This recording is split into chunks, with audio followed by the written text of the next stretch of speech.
ಎಜ್ರನು ಅಧ್ಯಾಯ 9.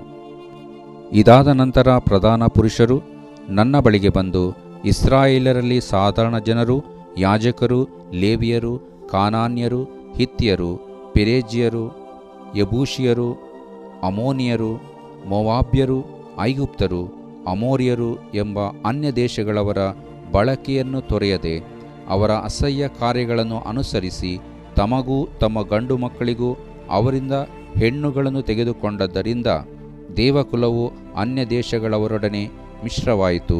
ಪ್ರಭುಗಳು ಪ್ರಧಾನರು ಈ ದ್ರೋಹಕ್ಕೆ ಮುಂದಾಳುಗಳಾದರು ಎಂದು ತಿಳಿಸಿದರು.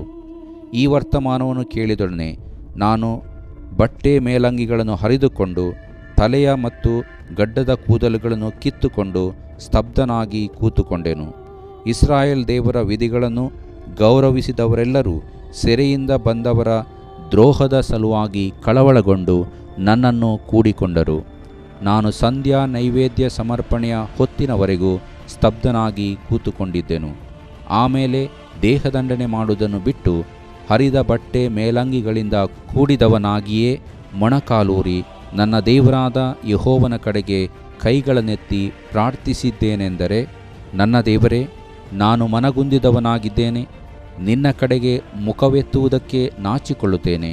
ನನ್ನ ದೇವರೇ, ನಮ್ಮ ಪಾಪಗಳು ನಮ್ಮ ತಲೆಮೀರಿ ಬೆಳೆದವು, ನಮ್ಮ ಅಪರಾಧವು ಆಕಾಶವನ್ನು ಮುಟ್ಟುವಷ್ಟು ದೊಡ್ಡದಾಯಿತು. ನಾವು ನಮ್ಮ ಪಿತೃಗಳ ಕಾಲದಿಂದ ಇಂದಿನವರೆಗೂ ಮಹಾಪರಾಧಿಗಳೇ. ನಮ್ಮ ಪಾಪಗಳ ದೆಸೆಯಿಂದ ನಾವು, ನಮ್ಮ ಅರಸರು, ಯಾಜಕರು ಅನ್ಯ ದೇಶಗಳ ರಾಜರ ಕೈಗೆ ಒಪ್ಪಿಸಲ್ಪಟ್ಟು ಈಗಿರುವಂತೆ ಕತ್ತಿಗೂ ಸೆರೆಗೂ ಸುಲಿಗೆಗೂ ಅಪಮಾನಕ್ಕೂ ಗುರಿಯಾದೆವು. ಆದರೂ ನಮ್ಮ ದೇವರಾದ ಯೆಹೋವನು ಒಂದು ಕ್ಷಣ ನಮಗೆ ಪ್ರಸನ್ನನಾಗಿ ನಮ್ಮಲ್ಲಿ ಸ್ವಲ್ಪ ಜನರನ್ನು ರಕ್ಷಣೆಗಾಗಿ ಉಳಿಸಿ ತನ್ನ ಪರಿಶುದ್ಧ ಸ್ಥಳದಲ್ಲಿ ಮೊಳೆಯಂತೆ ನಮ್ಮನ್ನು ನೆಲೆಗೊಳಿಸಿ ನಮ್ಮ ಕಣ್ಣುಗಳನ್ನು ಕಳೆಗೊಳಿಸಿ ನಮ್ಮ ದಾಸತ್ವದಲ್ಲಿ ನಮಗೆ ಸ್ವಲ್ಪ ಮಟ್ಟಿಗೆ ಉಜ್ಜೀವನವನ್ನು ಅನುಗ್ರಹಿಸಿದ್ದಾನೆ. ನಾವು ದಾಸರಾದರೂ ನಮ್ಮ ದೇವರು ನಮ್ಮ ದಾಸತ್ವದಲ್ಲಿ ನಮ್ಮನ್ನು ಕೈಬಿಡಲಿಲ್ಲ. ಹಾಳುಬಿದ್ದ ನಮ್ಮ ದೇವರ ಆಲಯವನ್ನು ತಿರುಗಿ ಕಟ್ಟಿ ಭದ್ರಪಡಿಸುವುದಕ್ಕೋಸ್ಕರ ನಮಗೆ ಉಜ್ಜೀವನ ಪ್ರಾಪ್ತವಾಗುವಂತೆಯೂ ಯೆಹೂದದಲ್ಲಿಯೂ ಯೆರೂಸಲೇಮಿನಲ್ಲಿಯೂ ನಮಗೆ ಅಭಯಾಶ್ರಯ ಸಿಕ್ಕುವಂತೆಯೂ ಪಾರಸಿಯ ರಾಜರ ಮುಂದೆ ನಮಗೆ ಕೃಪೆಯನ್ನು ಅನುಗ್ರಹಿಸಿದ್ದಾನೆ. ಇಷ್ಟು ಉಪಕಾರವನ್ನು ಪಡೆದ ನಾವು ಏನು ಅರಿಕೆ ಮಾಡಿಕೊಳ್ಳೋಣ?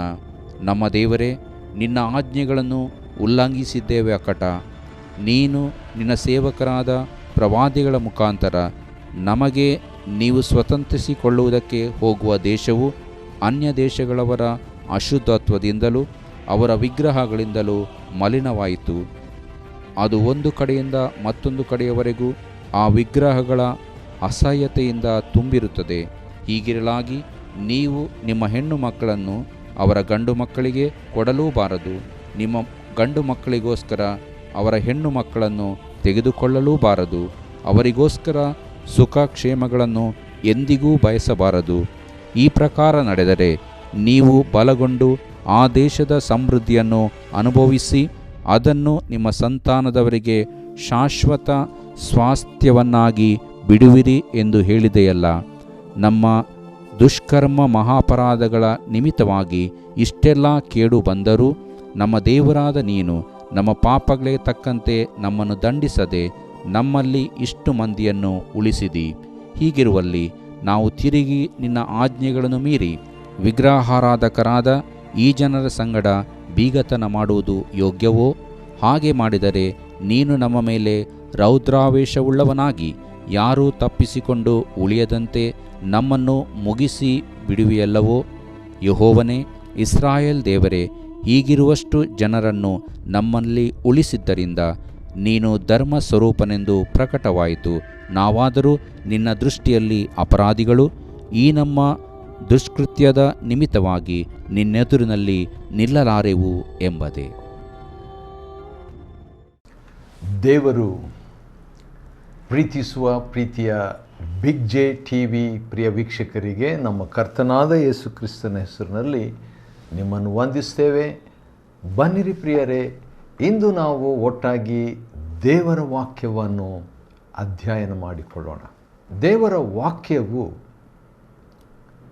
ಬೆಳ್ಳಿ ಬಂಗಾರಕ್ಕಿಂತಲೂ ಅಮೂಲ್ಯವಾದದ್ದು. ಯಾಕೆ ನಾವು ದೇವರ ವಾಕ್ಯವನ್ನು ಅಧ್ಯಯನ ಮಾಡಬೇಕು? ಇದರಿಂದ ಏನು ಪ್ರಯೋಜನವಿದೆ? ದಿನಾಲೂ ದೇವರ ವಾಕ್ಯವನ್ನು ಅಧ್ಯಯನ ಮಾಡೋದರಿಂದ ಉಪಯುಕ್ತತೆ ಏನಿದೆ ಎಂಬುದಾಗಿ ತಿಳ್ಕೊಳ್ಳುವುದಕ್ಕೋಸ್ಕರವಾಗಿ ಉತ್ತೇಜನಕ್ಕಾಗಿ ಒಂದು ವಾಕ್ಯವನ್ನು ಓದ ಬಯಸ್ತೇನೆ. ಜ್ಞಾನೋಕ್ತಿಗಳ ಗ್ರಂಥ, ಜ್ಞಾನೋಕ್ತಿಗಳ ಪುಸ್ತಕ 2ನೇ ಅಧ್ಯಾಯದ 4ನೇ ವಚನದಲ್ಲಿ ದೇವರ ವಾಕ್ಯವನ್ನು ಬೆಳ್ಳಿಯಂತೆಯೂ ನಿಕ್ಷೇಪದಂತೆಯೂ ಹುಡುಕು, ಆಗ ನೀನು ಯೆಹೋವನ ಭಯವನ್ನು ಅರಿತು ದೈವಜ್ಞಾನವನ್ನು ಪಡ್ಕೊಳ್ಳುವಿ. ದೇವರ ವಾಕ್ಯವನ್ನು ಅಮೂಲ್ಯವಾದ ರೀತಿಯಲ್ಲಿ ನಿಕ್ಷೇಪ ಹೆಚ್ಚಾಗಿ ಭೂಮಿಯ ಕೆಳಗಿರ್ತದೆ. ಶ್ರಮೆ, ಕಷ್ಟಪಟ್ಟು ಅದನ್ನು ಅಗಿದು ತೆಗೆಯುವಾಗ ಏನಾಗ್ತದೆ? ಅದು ನಮಗೆ ಲಭ್ಯವಾಗ್ತದೆ. ಆ ರೀತಿಯಾಗಿ ದೇವರ ವಾಕ್ಯ ಆಳವಾಗಿ ಅದನ್ನು ಅಗಿದು ತೆಗೆದು ನಾವು ಉಪಯುಕ್ತರಾಗಿ ಅದನ್ನು ಉಪಯೋಗಿಸುವ ಪಕ್ಷದಲ್ಲಿ ನಮಗೂ ಅದರಿಂದ ಪ್ರಯೋಜನ, ಸಿರಿವಂತರಾಗ್ತೇವೆ ಆತ್ಮಿಕವಾಗಿ. ಇತರರನ್ನು ಕೂಡ ನಾವು ಸಿರಿವಂತರನ್ನಾಗಿ ಆತ್ಮಿಕವಾಗಿ ಮಾಡಲು ಶಕ್ತರಾಗ್ತೇವೆ. ಹೌದು, ನಾವು ದೇವರ ವಾಕ್ಯವು ಯಾಕೆ ಅಧ್ಯಯನ ಮಾಡಬೇಕು ಎಂಬುದಾಗಿ ಹೇಳುವಾಗ, ಸಿರಿವಂತರಾಗಲು ಆತ್ಮಿಕವಾಗಿ, ಮಾನಸಿಕವಾಗಿ, ದೈಹಿಕವಾಗಿ, ಆರ್ಥಿಕವಾಗಿ ಎಲ್ಲ ಕ್ಷೇತ್ರದಿಂದಲೂ ನಾವು ಸಿರಿವಂತರನ್ನಾಗಿ ಮಾಡುವಂಥದ್ದು ದೇವರ ವಾಕ್ಯ. ಮೊದಲು ದೇವರ ರಾಜ್ಯಕ್ಕಾಗಿ, ದೇವರ ನೀತಿಗಾಗಿ, ದೇವರ ವಾಕ್ಯಕ್ಕಾಗಿ ಅಂತ ಅರ್ಥ. ನಾವು ತವಕಿಸುವಾಗ ಇವುಗಳು ಕೂಡ ಅವೆಲ್ಲವೂ ನಮಗೆ ದೊರಕುತ್ತದೆ. ಸರಿ, ಇಂದಿನ ನಮ್ಮ ಅಧ್ಯಯನ ಎಜ್ರನ ಗ್ರಂಥ 9ನೇ ಅಧ್ಯಾಯದಿಂದ ನಾವು ಅಧ್ಯಯನ ಮಾಡಿಕೊಳ್ಳಲಿಕ್ಕಿದ್ದೇವೆ. ಆದರೆ 8ನೇ ಅಧ್ಯಾಯದಲ್ಲಿ ಏನಿತ್ತು ಎಂಬುದಾಗಿ ನೋಡುವಾಗ, ಎಜ್ರನು ಅಹವಾ ಎಂಬ ಪ್ರಾಂತದ ಕಡೆಗೆ ಹರಿಯುವ ನದಿಯ ಬಳಿಯಲ್ಲಿ ಅನೇಕರನ್ನು ಕೂಡಿಸ್ಕೊಂಡು ಅವ್ರನ್ನೆಲ್ಲ ಕರ್ಕೊಂಡು ಹೋಗ್ತಾನೆ. ಹೋಗುವಾಗ ಆ ರಾಜನ ಕಡೆಯಿಂದ ಸೈನ್ಯ ಸಹಾಯ, ಅಶ್ವಬಲ ಹೊಂದಬೇಕಂತ ಬಯಸ್ತಾನೆ. ಆ ರೀತಿಯಾಗಿ ಅಂದುಕೊಂಡು ಅದರ ವಿಷಯದಲ್ಲಿ ನಾಚಿಕೆ ಪಟ್ಕೊಳ್ತಾನೆ. ಯಾಕಂತೇಳಿದ್ರೆ ದೇವರ ಹಸ್ತ ನಮ್ಮ ಜೊತೆಯಲ್ಲಿದೆಯಲ್ಲ, ಯಾಕೆ ನಾನು ರಾಜನಿಗೆ ಈಗಾಗಲೇ ರಾಜನು ಅವನಿಗೆ ಲೆಟರ್ ಬರೆದಿದ್ದಾನೆ, ಶಿಫಾರಸು ಮಾಡಿದ್ದಾನೆ, ಬೆಂಬಲಿಸಿದ್ದಾನೆ. ರಾಜನ ಒಂದು ಬೇಡಿಕೆ ಇದೆ, ನನಗೋಸ್ಕರ ಪ್ರಾರ್ಥನೆ ಮಾಡಿರಿ, ನನ್ನ ಮಕ್ಕಳಿಗಾಗಿ ಪ್ರಾರ್ಥನೆ ಮಾಡಿರಿ ಎಂಬಂಥ ಒಂದು ಬೇಡಿಕೆ ಆ ಒಂದು ಪಾರ್ಸಿ ರಾಜನು ಕೇಳ್ಕೊಂಡಿದ್ದಾನೆ. ಹಾಗಿರುವಾಗ ಅವನ ಸಹಾಯ ಯಾಕೆ ನಾನು ತಗೋಬೇಕು? ನಾನು ದೇವ್ರ ಸೇವಕನು. ಹಾಗಿರುವಾಗ ರಾಜನ ಸಹಾಯ ನನಗೆ ಯಾಕೆ ಬೇಕು? ಅಷ್ಟೇ ಅಲ್ಲದೆ ದೇವರ ಹಸ್ತ, the hand of the lord, ದೇವರ ಹಸ್ತ ಪರಿಪಾಲನೆ ನಮ್ಮ ಮೇಲೆ ಇರುವುದರಿಂದ ಎಂಬುದಾಗಿ ಮತ್ತೆ ಮತ್ತೆ ಅನುಭವ ಹೊಂದಿದಂಥ ಎಜ್ರನು ಮತ್ತೆ ಯಾಕೆ ರಾಜನ ಬೆಂಬಲ ಸಹಾಯ ಪಡ್ಕೋಬೇಕಂತ ಸ್ವಲ್ಪ ನಾಚಿಕೆ ಪಟ್ಕೊಂಡು ಏನು ಮಾಡ್ತಾನೆ, ಅದರ ಬದಲು ನಾವು ಉಪವಾಸದಿಂದಿರೋಣ ಅಂತ ಹೇಳ್ಬಿಟ್ಟು ಅಹವಾ ನದಿಯ ಬಳಿಯಲ್ಲಿ ಅವರು ಉಪವಾಸ ಇರ್ತಾರೆ. ಉಪವಾಸದಿಂದ ತಮ್ಮನ್ನು ತಗ್ಗಿಸಿಕೊಳ್ತಾರೆ ಎಜ್ರನು ಮತ್ತು ಸಂಗಡಿಗರು. ಆನಂತರ ಉಪವಾಸದಿಂದ ದೇವರ ಕಡೆಗೆ ಪ್ರಾರ್ಥನೆಗೆ ಉತ್ತರ ಪಡ್ಕೊಳ್ತಾರೆ, ಭದ್ರತೆಯನ್ನು ಹೊಂದಿಕೊಳ್ತಾರೆ. ಮೊದಲನೇ ಬಾರಿಯಾಗಿ ಅಲ್ಲಿ ಹೋಗ್ತಾ ಇದ್ದಾರೆ. 70 ವರ್ಷಗಳಾದ ಮೇಲೆ ಈ ಒಂದು ಸ್ಥಳಕ್ಕೆ ಬಂದಿದ್ದಾರೆ. ದಾರಿಯಲ್ಲಿ ಯಾರಾದರೂ ಅಟ್ಯಾಕ್ ಮಾಡ್ಬೋದು, ದಾಳಿ ಮಾಡ್ಬೋದು. ಈಗಾಗಲೇ ಅವರ ಬಗ್ಗೆ ಜನರಿಗೆ ಗೊತ್ತಿತ್ತು. ಅವ್ರು ಬಂದಿರುವಾಗಲೇ ಕೆಲವು ವೈರಿಗಳು ಡಿಸ್ಟರ್ಬ್ ಮಾಡಲಿಕ್ಕೆ ಏನೆಲ್ಲ ಯತ್ನಿಸಿದರು. ಆದ ಕಾರಣ ಆ ಪ್ರಯಾಣದಲ್ಲಿ ಇವ್ರಿಗೇನೂ ಆಗದಂತೆ ದೇವರು ಕಾಪಾಡಿದನು. ದೇವರು ನಂಬಿಗಸ್ತನು, ದೇವರು ಒಳ್ಳೆಯವನಾಗಿ ಇದ್ದಂಥ ಒಂದು ಅನುಭವ ಅವರಿಗೆ ಆಯಿತು. ಮತ್ತು ಎಜ್ರನು ಕೂಡ 12 ಜನರನ್ನು ಕರ್ಕೊಂಡು ಆನಂತರ ಮುಂದುವರಿತಾನೆ. ಮತ್ತು ಆ ದೇವಾಲಯ ಅಥವಾ ಯೆರೂಸಲೇಮ್, ಸಮಾಧಾನದ ಪಟ್ಟಣಕ್ಕೆ. ಯೆರು ಅಂದರೆ ಪಟ್ಟಣ, ಶಲೇಮ್ ಅಂದರೆ ಸಮಾಧಾನದ ಪಟ್ಟಣಕ್ಕೆ ಅವರು ಹಿಂದಿರುಗ್ತಾರೆ. ಮತ್ತು ಆ ರೀತಿಯಾಗಿ ಮುಕ್ತಾಯವಾಗ್ತದೆ 8ನೇ ಅಧ್ಯಾಯ. 9ನೇ ಅಧ್ಯಾಯ ಸ್ವಲ್ಪ ದುಃಖದ ಅಧ್ಯಾಯ. ಒಂದು ಸಂಭ್ರಮವಾಗಿತ್ತು. ಆಲಯಕ್ಕಾಗಿ ಅಸ್ತಿವಾರವನ್ನು ಕಟ್ಟಿದ್ರು. ಕಟ್ಟಿದ ಮೇಲೆ ಹಬ್ಬ ಮಾಡಿದರು, ಪರ್ಣಶಾಲೆ ಹಬ್ಬ ಮಾಡಿದರು, ಪಸ್ಕ ಹಬ್ಬವನ್ನು ಆಚರಿಸಿದರು, ಸಂತೋಷಗೊಂಡರು. ವಯಸ್ಸಾದಂಥವರು ಆ ಕಟ್ಟಿದ ಆಲಯವನ್ನು ನೋಡಿದಾಗ ಹಳೆಯದೆಲ್ಲ ನೆನಪು ಮಾಡಿಕೊಂಡು ಆಳುವುದಕ್ಕೆ ಆರಂಭಿಸಿದರು. ಹೊಸ ತಲೆಮಾರುಗಳು ಅದನ್ನು ನೋಡಿಬಿಟ್ಟು ನಮ್ಮದೇ ಆದಂಥ ಒಂದು ಆಲಯ ಅಂತ ಹೇಳ್ಬಿಟ್ಟು ಸಂತೋಷಪಟ್ಟರು. ಅಂಥ ರೀತಿಯಲ್ಲಿ ಇದ್ದಾಗ ಏನಾಗ್ತದೆ, 9ನೇ ಅಧ್ಯಾಯದಲ್ಲಿ ಇದಾದ ನಂತರ ಪ್ರಧಾನ ಪುರುಷರು ಯಜನನ ಬಳಿಗೆ ಬಂದು 8 ವಿಧವಾದ ಅನ್ಯಜನರು ಅಂತ ಹೇಳಿದ್ರೆ ಕಾನಾನ್ಯರು, ಹಿತ್ತಿಯರು, ಫೆರಿಜಿಯರು, ಯಬ್ಯೂಸಿಯರು, ಅಮೋನಿಯರು, ಈ ರೀತಿಯಾಗಿ ಒಟ್ಟು ಅನ್ಯಜನರು ಅಂತ ಹೇಳೋಣ. ಅನ್ಯಜನರು ಎಂಬಂಥ ಪದ ನಿಮಗಿಷ್ಟ ಇಲ್ಲದಿದ್ದರೆ ಇನ್ನೊಂದು ಪದ ನಾನು ಬಳಸಲಿಕ್ಕೆ ಇಷ್ಟಪಡ್ತೇನೆ. ಯಹೂದಿಗಳಲ್ಲದವರು, ಯಹೂದ್ಯರಲ್ಲದವರು. ಯಹೂದ್ಯರಿಗೆ ದೇವರು ಮೋಶೆಯ ಧರ್ಮಶಾಸ್ತ್ರದ ಮುಖಾಂತರವಾಗಿ ಏನೆಲ್ಲ ಮಾಡಬೇಕು, ಏನೆಲ್ಲ ಮಾಡಬಾರ್ದು ಎಂಬುದಾಗಿ ಸ್ಪಷ್ಟವಾಗಿ 2713 ಆಜ್ಞೆಗಳನ್ನು ದೇವರಿಗಾಗಲೇ ಮೋಶೆಯ ಮುಖಾಂತರವಾಗಿ ಹಳೆ ಒಡಂಬಡಿಕೆಯಲ್ಲಿ ಪ್ರತ್ಯೇಕವಾಗಿ ಪಂಚಗ್ರಂಥಗಳಲ್ಲಿ ಮೋಶೆಯ 5 ಪುಸ್ತಕಗಳಲ್ಲಿ ಈಗಾಗಲೇ ಸಾಕಷ್ಟು ದೇವರು ಮೋಶೆ ಮುಖಾಂತರ ಕೊಟ್ಟಿದ್ದಾಯಿತು, ಅಥವಾ ಮೋಶೆ ಕೊಟ್ಟಿದ್ದಾನೆ ಜನರಿಗೆ ಅಂತ ಹೇಳೋಣ.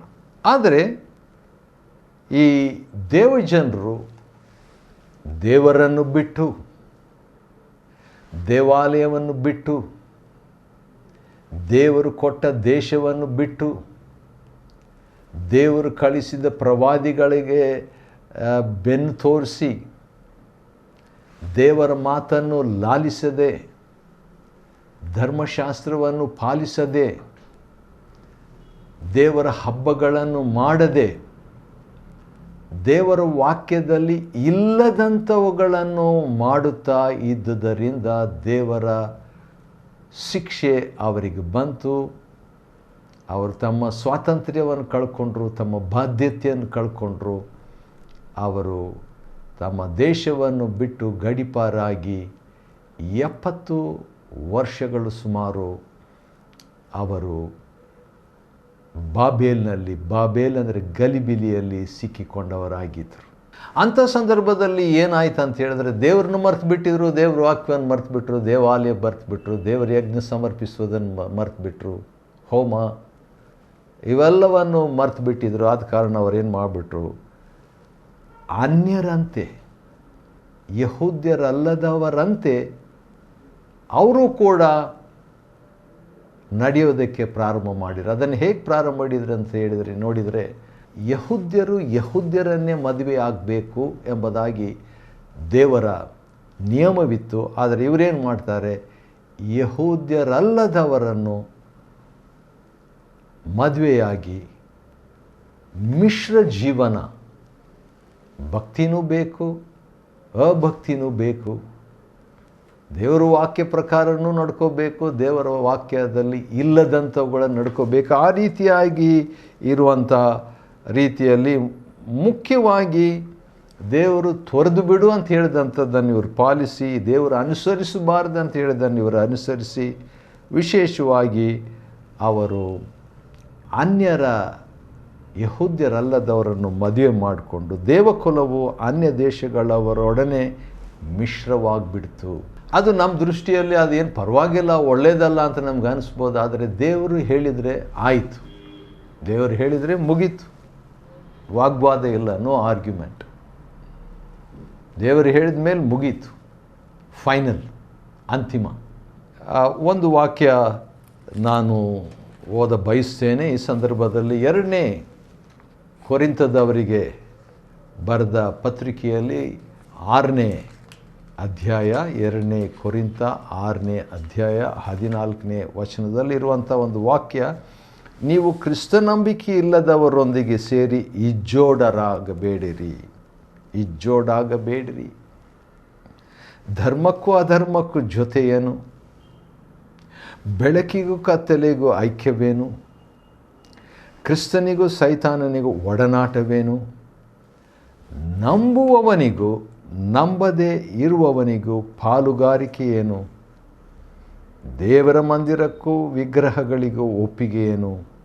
ನಾವು ಜೀವಸ್ವರೂಪನಾದ ದೇವರ ಮಂದಿರವಾಗಿದ್ದೇವಲ್ಲ ಎಂಬುದಾಗಿ ಪೌಲನು 2ನೇ ಕೊರಿಂಥ 6:14 ಭಾಳ ಸ್ಪಷ್ಟವಾಗಿ ಡಿಸ್ಟಿಂಕ್ಷನ್, ವಿವೇಚನೆಯನ್ನು, ವ್ಯತ್ಯಾಸವನ್ನು ಕೊರಿಂಥದವರಿಗೆ ಸ್ಪಷ್ಟಪಡಿಸ್ತಿದ್ದಾನೆ. ಆದರೆ ಇಲ್ಲಿ ಏನಾಗ್ಬಿಡ್ತು ಅಂತ ಹೇಳ್ಬಿಟ್ಟು ನೋಡುವಾಗ, ಆ 70 ವರ್ಷಗಳು ಗಡಿಪಾರಾಗಿ ತಮ್ಮ ದೇಶ ಬಿಟ್ಟು ಹೋದಾಗ ಇವರು ತಮ್ಮ ನಂಬಿಕೆಯನ್ನು ಬಿಟ್ಟುಬಿಟ್ರು, ತಮ್ಮ ದೇವರನ್ನು ಬಿಟ್ಟುಬಿಟ್ರು, ತಮ್ಮ ಆಚಾರ ಪಾಲನೆ, ನಿಯಮ, ಧರ್ಮಶಾಸ್ತ್ರ ಎಲ್ಲ ಬಿಟ್ಟುಬಿಟ್ಟು ಮದುವೆ, ನಿಷಿದ್ಧವಾದಂಥ ವಿವಾಹವನ್ನು ಇವರು ಮಾಡಿಕೊಂಡು ವಾಕ್ಯದಲ್ಲಿ ಬರೆದಂಥದ್ದನ್ನು ಅಲ್ಲಗಳೆದು ಮದುವೆನೂ ಮಾಡಿಕೊಂಡು ಮಕ್ಕಳನ್ನೂ ಪಡ್ಕೊಂಡು ಇದ್ದಂಥ ಒಂದು ವಿಷಯ ವರ್ತಮಾನ ಎಜ್ರನಿಗೆ ಸಿಕ್ಕಿದಾಗ, ನಾನು ಆ ವರ್ತಮಾನವನ್ನು ಕೇಳಿದೊಡನೆ ನನ್ನ ಬಟ್ಟೆ ಮೇಲಂಗಿಗಳನ್ನು ಹರಿದುಕೊಂಡು ತಲೆಯ ಮತ್ತು ಗಡ್ಡದ ಕೂದಲುಗಳನ್ನು ಕಿತ್ತುಕೊಂಡು ಸ್ತಬ್ಧನಾಗಿ ಕೂತ್ಕೊಂಡನು. ಶಾಕ್ ಆಗಿಬಿಡ್ತು ಎಜ್ರನಿಗೆ, ಏನೂ ಮಾತು ಬರಲಿಲ್ಲ. ಇಸ್ರಾಯೇಲ್ ದೇವರ ವಿಧಿಗಳನ್ನು ಗೌರವಿಸಿದವರೆಲ್ಲರೂ ಸೆರೆಯಿಂದ ಬಂದವರ ದ್ರೋಹದ ಸಲುವಾಗಿ ಕಳವಳಗೊಂಡು ನನ್ನನ್ನು ಕೂಡಿಕೊಂಡರು. ಹಾಗೇ ಸಾಯಂಕಾಲದವರೆಗೆ ಕೂತ್ಬಿಟ್ಟಿದ್ದಾನೆ, ಶಾಕ್ ಆಗಿಬಿಟ್ಟು ಎಜ್ರ. ಆಮೇಲೆ ದೇಹದಂಡನೆ ಮಾಡುವುದನ್ನು ಬಿಟ್ಟು ಹರಿದ ಬಟ್ಟೆ ಮೇಲಂಗಿಗಳಿಂದ ಕೂಡಿದವನಾಗಿಯೇ ಮೊಣಕಾಲೂರಿ ದೇವರಿಗೆ ಕೈ ಎತ್ತಿ ಪ್ರಾರ್ಥಿಸ್ತಾನೆ. ಹೌದು, ಈಗ ಎಜ್ರನು ಭಾಳ ನೊಂದು ಬೇಸರಗೊಂಡು ಸ್ತಬ್ಧನಾಗಿ ಮೊಣಕಾಲೂರಿ ಕೈಗಳನ್ನೆತ್ತಿ ಪ್ರಾರ್ಥನೆ ಮಾಡ್ತಾನೆ. 6ನೇ ವಚನದಿಂದ ಇರುವಂಥ ಒಂದು ಪ್ರಾರ್ಥನೆ ಭಾಳ ಚೆನ್ನಾಗಿದೆ, ಬಹಳ ಸೂಕ್ತವಾದಂಥ ಒಂದು ಪ್ರಾರ್ಥನೆ. ಅದು ನೋಡೋಣ ಬನ್ನಿರಿ. ನನ್ನ ದೇವರೇ, ನಾನು ಮನಗುಂದಿದವನಾಗಿದ್ದೇನೆ. ದೇವರ ಹತ್ರ ಒಂದು ಆ ರೀತಿಯಾಗಿ ಹೇಳೋದು ಒಳ್ಳೆಯದು. ದೇವರೇ, ನಾನು ನಿರಾಶೆ ಆಗಿಬಿಟ್ಟಿದ್ದೇನೆ, ಚಿಂತೆಯಲ್ಲಿದ್ದೇನೆ. ನಿನ್ನ ಕಡೆಗೆ ಮುಖವನ್ನು ಎತ್ತುವುದಕ್ಕೂ ನಾಚಿಕೊಳ್ಳುತ್ತೇನೆ. ಆ ರೀತಿಯಾಗಿ ನಾಚಿಕೊಪಟ್ಕೊಂಡ್ರೆ ದೇವರ ಹತ್ರ ಹೇಳೋದು ಒಳ್ಳೆಯದು. ನನ್ನ ದೇವರೇ, ನಮ್ಮ ಪಾಪಗಳು ನಮ್ಮ ತಲೆ ಮೀರಿ ಬೆಳೆದವು. ನಮ್ಮ ದೇವರಾದ ಯೆಹೋವನು ಒಂದು ಕ್ಷಣ ನಮಗೆ ಪ್ರಸನ್ನನಾಗಿ ನಮ್ಮಲ್ಲಿ ಸ್ವಲ್ಪ ಜನರನ್ನು ರಕ್ಷಣೆಗಾಗಿ ಉಳಿಸಿ ತನ್ನ ಪರಿಶುದ್ಧ ಸ್ಥಳದಲ್ಲಿ ಮೊಳೆಯಂತೆ ನಮ್ಮನ್ನು ನೆಲೆಗೊಳಿಸಿದ್ದಾನೆ ಎಂಬುದಾಗಿ ಹಾಗೇ ಪ್ರಾರ್ಥನೆ ಮಾಡ್ತಾ ಮಾಡ್ತಾ ಮಾಡ್ತಾ, ನಮ್ಮ ದೇವರೇ, ನಿನ್ನ ಆಜ್ಞೆಗಳನ್ನು ಉಲ್ಲಂಘಿಸಿದ್ದೇವ ಕಠ. 10ನೇ ವಚನ, ನೀನು ನಿನ್ನ ಸೇವಕರಾದ ಪ್ರವಾದಿಗಳ ಮುಖಾಂತರ ನಮಗೆ ನೀನು ಎಚ್ಚರಿಸಿದ್ದೆ. ಹೌದು, ಪ್ರವಾದಿಗಳನ್ನು ದೇವರು ಕಳಿಸಿ ಮತ್ತೆ ಮತ್ತೆ ಹೇಳಿದನು, ದೇವರು ಬಿಟ್ಬಿಡಲಿಲ್ಲ. 13ನೇ ವಚನ, ನಮ್ಮ ದುಷ್ಕರ್ಮ ಮಹಾಪರಾಧಗಳ ನಿಮಿತ್ತ ಇಷ್ಟೆಲ್ಲ ಕೇಡು ಬಂದರು. ಅಂದರೆ 70 ವರ್ಷಗಳು ದೇಶವನ್ನು ಬಿಟ್ಟು, ದೇವರು ಕೊಟ್ಟ ದೇಶವನ್ನು ಬಿಟ್ಟು, ದೇವರು ಕೊಟ್ಟ ಆಲಯವನ್ನು ಬಿಟ್ಟು, ಬಾಬೇಲ್ಗೆ ಸಮಾಧಾನವನ್ನು ಬಿಟ್ಟು ಗಲಿಬಿಲಿಗೆ ಅವರು ಹೋದರು. ಇಷ್ಟೆಲ್ಲ ಕೇಡು ಬಂದರು. ನಮ್ಮ ದೇವರಾದ ನೀನು ನಮ್ಮ ಪಾಪಗಳಿಗೆ ತಕ್ಕಂತೆ ನಮ್ಮನ್ನು ದಂಡಿಸಬೇಕಾಗಿತ್ತು, ಆದರೆ ದೇವರು ದಂಡಿಸಲಿಲ್ಲ ಅಂತ ಒಪ್ಕೊಳ್ತಾನೆ ರೀ ಎಜ್ರನ್. ಹೌದು, ದೇವರು ಬಹಳ ಕರುಣೆಯುಳ್ಳವನು. ನಮ್ಮನ್ನು ದಂಡಿಸದೆ ನಮ್ಮಲ್ಲಿ ಇಷ್ಟು ಮಂದಿಯನ್ನು ಉಳಿಸಿದೆ. ಹೌದು, ಆಕಾನನು ಒಂದು ಪಾಪ ಮಾಡಿದಾಗ ಇಡೀ ಇಸ್ರಾಯೇಲರು ಪಾಪ ಮಾಡಿದ್ರು ಅಂತ ಹೇಳ್ಬಿಟ್ಟು ಇಸ್ರಾಯೇಲ್ ಸೋಲು ಬಂತು. ಆದರೆ ದೇವರು ಆ ರೀತಿಯಾಗಿ ಇವರಿಗೆ ಮಾಡಲಿಲ್ಲ. ಒಬ್ಬ ಆಕಾನಲ್ಲ, ಎಷ್ಟೋ ಜನರು ತಪ್ಪು ಮಾಡಿ ಪಾಪ ಮಾಡಿ ದೇವರ ವಾಕ್ಯಕ್ಕೆ ಅವಿಧೇಯರಾಗಿದ್ದಾಗ್ಯೂ ಕೂಡ ಇಷ್ಟು ಮಂದಿಯನ್ನು ಉಳಿಸಿದ್ದಿ. ಹೀಗಿರುವಲ್ಲಿ ನಾವು ತಿರುಗಿ ನಿನ್ನ ಆಜ್ಞೆಗಳನ್ನು ಮೀರಿ ವಿಗ್ರಹ ಆರಾಧಕರಾದ ಈ ಜನರ ಸಂಗಡ ಬೀಗತನ ಮಾಡುವುದು ಯೋಗ್ಯವೋ? ಹಾಗೆ ಮಾಡಿದರೆ ನೀನು ನಮ್ಮ ಮೇಲೆ ರೌದ್ರಾವೇಶವುಳ್ಳವನಾಗಿ ಯಾರು ತಪ್ಪಿಸಿಕೊಂಡು ಉಳಿಯದಂತೆ ನಮ್ಮನ್ನು ಮುಗಿಸಿ ಬಿಡುವೆ ಅಲ್ಲವೇ?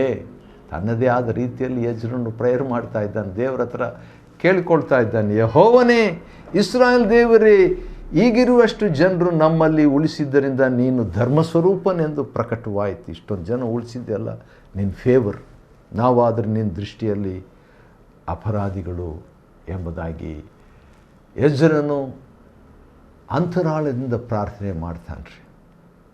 ಹೌದು, ಮುಂದೆ ಏನಾಯಿತು ನಾವು ನೋಡಬೇಕು. ಎಜ್ರನ ಗ್ರಂಥ 9ನೇ ಅಧ್ಯಾಯವನ್ನು ಅಧ್ಯಯನ ಮಾಡಿಕೊಳ್ಳುವಂತೆ ದೇವರು ಕೊಟ್ಟ ಕೃಪೆಗಾಗಿ ಆತನಿಗೆ ಸ್ತೋತ್ರವಾಗಲಿ. ದೇವರು ನಿಮ್ಮನ್ನು ಆಶೀರ್ವದಿಸಲಿ.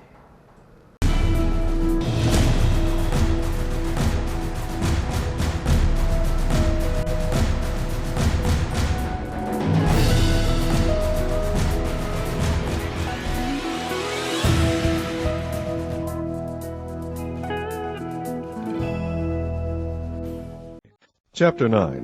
Now when these things were done, the princes came to me, saying, The people of Israel and the priests and the Levites have not separated themselves from the people of the lands, doing according to their abominations, even of the Canaanites, the Hittites, the Perizzites, the Jebusites, the Ammonites, the Moabites, the Egyptians, and the Amorites. For they have taken of their daughters for themselves and for their sons, so that the holy seed have mingled themselves with the people of those lands. Yea, the hand of the princes and rulers hath been chief in this trespass. And when I heard this thing, I rent my garment and my mantle, and plucked off the hair of my head and of my beard, and sat down as stonied. Then were assembled unto me every one that trembled at the words of the God of Israel, because of the transgression of those that had been carried away. And I sat as stonied until the evening sacrifice. And at the evening sacrifice I arose up from my heaviness, and having rent my garment and my mantle, I fell upon my knees, and spread out my hands unto the Lord my God, and said, O my God, I am ashamed and blush to lift up my face to thee, my God. For our iniquities are increased over our head, and our trespasses grown up unto the heavens. Since the days of our fathers have we been in a great trespass unto this day, and for our iniquities have we, our kings and our priests, been delivered into the hand of the kings of the lands, to the sword, to captivity, and to a spoil, and to confusion of face, as it is this day. And now for a little space grace hath been shewed from the Lord our God, to leave us a remnant to escape, and to give us a nail in his holy place, that our God may lighten our eyes, and give us a little reviving in our bondage. For we were bondmen, yet our God hath not forsaken us in our bondage, but hath extended mercy unto us in the sight of the kings of Persia, to give us a reviving, to set up the house of our God, and to repair the desolations thereof, and to give us a wall in Judah and in Jerusalem. And now, O our God, what shall we say after this? For we have forsaken thy commandments, which thou hast commanded by the servants of the prophets, saying, The land unto which ye go to possess it is an unclean land, with the filthiness of the people of the lands, with their abominations, which have filled it from one end to another with their uncleanness. Now therefore give not your daughters unto their sons, neither take their daughters unto your sons, nor seek their peace or their wealth forever, that ye may be strong, and eat the good of the land, and leave it for an inheritance to your children forever.